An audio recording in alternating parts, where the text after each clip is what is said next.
Hey YA nerds, it's me, Kaye here. As I like to say, my name is Kaye and I read a lot. I am super late updating this. I am really sorry. I went back to work 2 weeks ago and my whole schedule has been just completely screwy since then. Gonna try to get back onto a better schedule and try to record videos over the weekend and then upload them. I'm gonna upload this today, Friday. It's Juneteenth.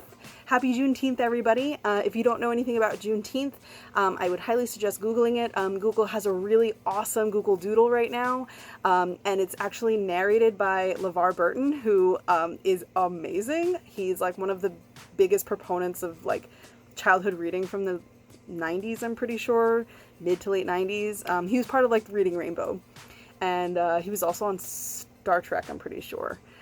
He's a cool guy. I like him a lot. Really, really, really cool guy. But anyway, I'm not reviewing a book today because I was kind of tagged in a challenge, a stay-at-home book challenge by TheBookArcher. By TheBookArcher. I can speak today, I promise. It's not because my room's overheating as I'm recording this. So TheBookArcher is a really cool book blogger, booktuber. I just started following her kind of recently. I'm trying to follow more booktubers because I kind of realized I'm not doing that. So I started following some other queer booktubers and some booktubers of color and black booktubers and more women booktubers. There are a lot out there, and so it was really easy to find a bunch of people, but I kind of really enjoy her videos. She's really well-spoken and spunky, and I just like what she has to say about books. So I watched her tag challenge a couple of weeks ago, and it's been on the back of my mind ever since. I typed up a whole thing and then just sat on it for 2 weeks. Typical me. So basically, this book challenge is a list of things that we're doing when we're staying at home and a corresponding question that goes with it. So I guess we're going to get started. So the first one is laying in bed, and that is a book you could or have read in a day. And now, I just finished a duology last weekend. Right? Last weekend. Yeah, time's an illusion. It's fine.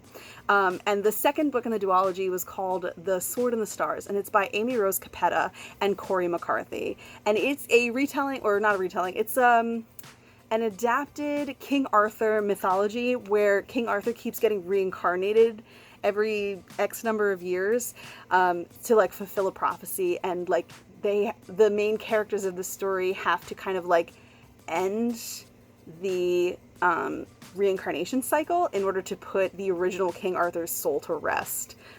So it takes place in the future, and I adored this book series, the whole series, the duology. The second book I finished in a day. I was listening to it as an audiobook, and I actually started playing video games while I was listening to it, and then several hours later was done reading it. So really good, highly recommended. I don't have a copy of the book on me because, again, I was listening to it as an audiobook that I borrowed from the library. Borrow audiobooks from your library, it's really cool. But I'll put a picture of it as I'm talking about it, probably here. It's probably been sitting there the whole time I was talking about it because the cover is really cool looking. And related to this book, Amy Rose Capetta put a giveaway on her Twitter last week, where basically if you donated money to an organization she was supporting, she would send you a signed copy of the first and second book in the duology. So I'll have those soon. I'm so excited to put them on my bookshelf. I got the first book, again, I got both books from the library digitally, so I'm just so excited. I can't wait. But yeah, so that's the first question. The second one is snacking, and this is a guilty pleasure book. Now, TheBookArcher and I agree on this. I don't believe in guilty pleasure books. I think if something brings you pleasure, it shouldn't make you feel guilty. I work in a library, and I've had several women, mostly women, some men too, mostly women, come up to me and say, "Oh, I know, I'm reading this romance garbage. It's such a guilty pleasure." And I am constantly saying to them, does the book make you happy? Does reading this genre make you excited and thrilled and happy to read? And they're like, yeah, then it's not a guilty pleasure. Don't let people make you feel bad for liking a genre. I read YA books, and I'm 30. So no one is going to tell me what I can and can't read. And I feel like if I felt guilty about reading, I wouldn't read. I read comics. I read middle grade graphic novels. Do I feel guilty about that? Hell no. No. You shouldn't feel guilty about reading. So I'm not answering this question because I don't have a guilty pleasure read. I will read whatever makes me happy, even if it's not appropriate for my age, like reading middle grade books. I don't care. Am I happy to read it? Yeah, that's all that matters. And you should feel the same way too. I hope you guys do. I really do. Netflix, a series that you would like to start. I don't have this book on me. I'm going to put another picture of it up on the screen. It's called Gideon the Ninth, and it's by Tamsyn Muir. And I've wanted to read this book since it got advertised to me on Goodreads. I am so excited. And it came out a couple of months ago, I'm pretty sure. I just haven't been able to get it at my library. And some libraries are opening up now during the pandemic, but they're not doing interlibrary loans. So I still can't get this book. And I've been dying to read this book. Because as far as I know about it, it's got a lot of like fighting, but it's got a lot of like queer stuff in it. So fantasy book, queer people fighting, give me the book. It's also not a YA book, so different for me. But yeah, I'm pretty sure it's going to be a trilogy or at least a duology. I think there's a second one coming out either this year or next year. I want to read it. Aside from that, there's a couple of other, like Brandon Sanderson's Way of the Kings series, the Stormlight Archives. I've been like hemming and hawing about reading those. Yeah, whenever I read an adult book, it's usually fantasy or sci-fi books. So Brandon Sanderson is like one of my favorites, and Neil Gaiman. Oh, I love both of them. But Brandon Sanderson writes really cool, like very in-depth, interesting worlds. And so his series are usually really easy to go through. Unfortunately, his Stormlight Archives, each book is like 1,500 pages. And that is a lot for me. The next one is Deep Clean. What book has been on your TBR list for ages? I actually have this book on me because I borrowed it from the library before the quarantine happened, and it's called This Is How It Always Is by Laurie Frankel. This book, I'm pretty sure, is about a trans person.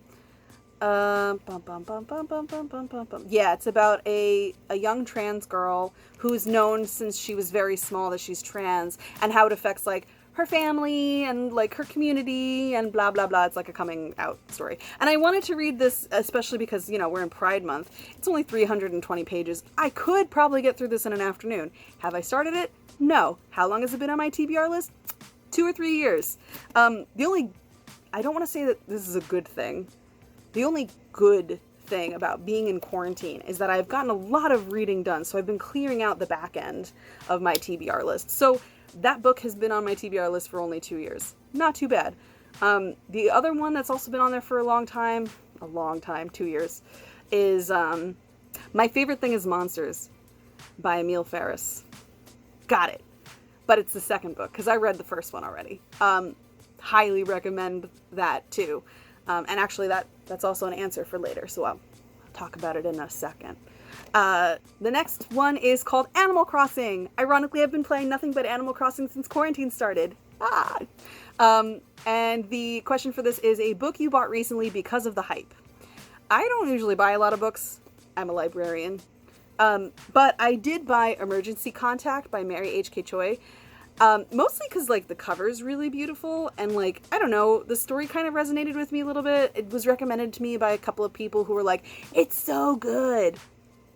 It was okay.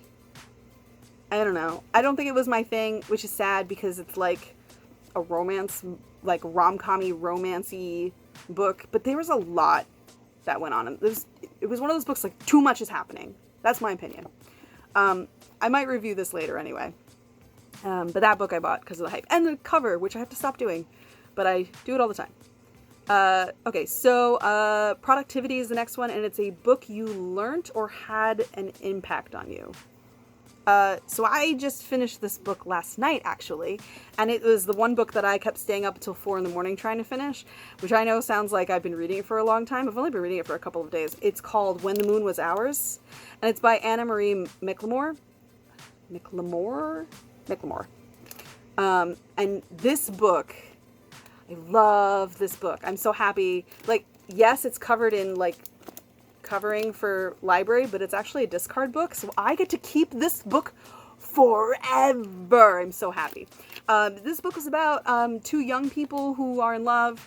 The two main characters, one is a girl, her name is Miel, and Miel, it's a magical realism book, let me just start by saying that. Miel grows roses out of her wrist, and the roses like bloom into like these gorgeous colors that like reflect kind of like how she's feeling and like the things going on around her and like who she's in love with, and it's, oh my god, it was like really romantic, but also like really deeply sad because like there's a tragedy in her past that she can't remember. Oh my god. And then her boyfriend is a trans boy named Sam, who everyone thinks already, I'm phrasing this wrong.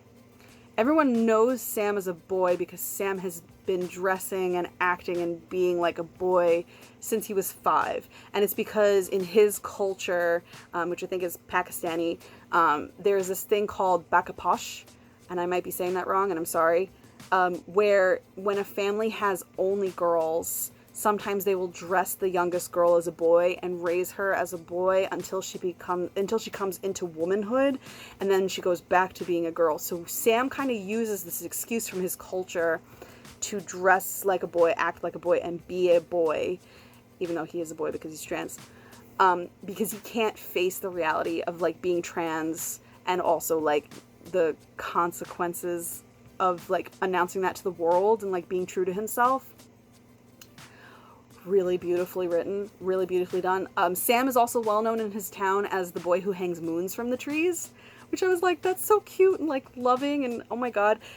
This book did have an impact on me because like it is rare, I guess that's, it's rare-ish when I read a book and all I want is for the main characters to be happy, and that was literally this entire book. I was like, just be happy. I just want you guys to be happy together. Just be together and be happy. And it's like, it's just really good. And I learned a couple of really interesting things because Miel is also Latina, so it was like learning a little bit about both of these cultures I don't really know much about. So, cool book. Let's see. The next one is FaceTime, a book that you were gifted. I was gifted You Were Born for This by Chani Nicholas. I don't like Amazon. We've talked about this a couple of times. But I came home one day from wherever the hell I was. Or maybe I was home. Doesn't matter. And there was an Amazon box in front of my house with a book in it. And addressed to me, the whole 9. And I was like, I didn't order a book. Where did this come from? And I opened it up and it was an astrology book. And I like astrology. I'm one of those people. But it was a really, really interesting read. I had a lot to learn about like my star chart and my star signs and, you know, sun sign, the moon sign. It was just a really interesting thing to kind of get into, especially like, you know, while we're in pandemic. So thanks. Shout out to my sister Liz. Thanks so much for giving me this really cool book, even though it broke my heart at some points. It was really cool. It's, you know, it's kind of like a self-help book, but it's using like your star chart and like the information that the universe gives us about like when you were born to kind of like point you in the right direction towards like your future, your life, and like where you're supposed to be going. So yes, it can be a little bit of hooey. Do I like it anyway? Yes. Do I believe it in any way? Yes. Are you going to convince me otherwise? No. So yeah, it was a really interesting book, and I was reading a couple of the passages out to like my book club. They liked it too, so whatever. So the next question is self-care. One thing you've been doing for yourself. The birth chart and astrology thing were kind of like a thing I was doing for myself. I've also been buying a lot of books that I don't need because I work in a library. But especially like this week, and especially today on Juneteenth, I've been trying to support, I read a lot of diverse books all year round. But I noticed there's a lot of initiatives going on, especially this week, to celebrate like Black people in publishing and Black authors in publishing. So I did place an order for a couple of books written by Black authors. You Should See Me in a Crown. I'm going to forget everybody's names right now because I didn't write them down, of course. You Should See Me a Crown, which just got released 2 weeks ago. It's about a young Black girl who is queer living in like a small town, and she needs to be prom queen so she can go to college. I'm down. The Weight of the Stars, I think that's by Kaye. I loved her book, The Wicker King. I reviewed it a couple of months ago, so I really wanted to read this one, and this was just kind of an excuse to buy it anyway. And what was the third one? I don't remember. But there's another one in there. So I'm trying to read more YA books. Again, I read a lot anyway. I wanted to review another one for this week, and then decided to do this instead. So I have 2 more books written by queer people of color, specifically Black authors who are also queer. And then I think I'm going to extend, this should have been an announcement, but I'm going to try to extend like my Pride reviews into July, because why not? So we'll have a whole summer of queer books to review. And then the last question is a bonus question. So this is a book coming out soon. And I just want to shout out about the Montague Siblings series. It's a trilogy so far with a couple of novellas. And the 3rd book is coming out, I think, at the end of this year. It might get pushed back because of Corona. I really hope it doesn't, but I understand if it does. So this one's called A Nobleman's Guide to Scandal and Shipwrecks, and it's by Mackenzie Lee. And I loved the first 2 books, loved them, devoured them, bought them for my little sister. She hasn't read them yet, but I loved this whole series, so I'm excited that she's continuing with the series. And then the other book I'm excited about is My Favorite Thing is Monsters Part 2 by Emil Ferris. Yeah, that book I couldn't remember the title of earlier. I remembered it just perfectly now.